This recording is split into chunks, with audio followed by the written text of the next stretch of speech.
This video will walk you through the steps required to update the display software on a Salford precision row crop cultivator. This process should only be done by a Salford dealer that has access to the relevant software files on the Salford Connect dealer portal.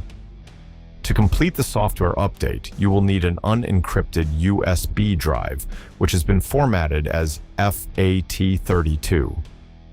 Please note that formatting the USB drive will erase any content that is on the drive. Once the USB has been formatted, download the latest software file from the ECU software updates page on Salford Connect, then extract the software file and upload it to the USB. Ensure that the software file is at the top level of the USB drive and not in a folder within the drive. Eject the USB and bring it to the cultivator. With the cultivator fully hooked up, turn on the tractor key to supply power to the display.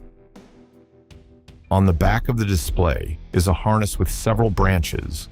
Locate the USB connector and plug in the USB with the downloaded display software. Once plugged in, you can click the file name on the screen, then hit the install button to begin the software update process. Be sure not to turn off or disconnect power to the display during this time. After the software has successfully been updated, the display will restart itself. After the display has restarted, you can safely unplug the USB.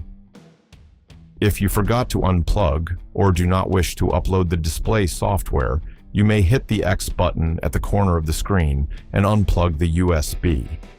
To verify that the display software is up to date, locate the Controls page under the Information tab on the display. On this page, you can check that the user interface software version matches the desired software.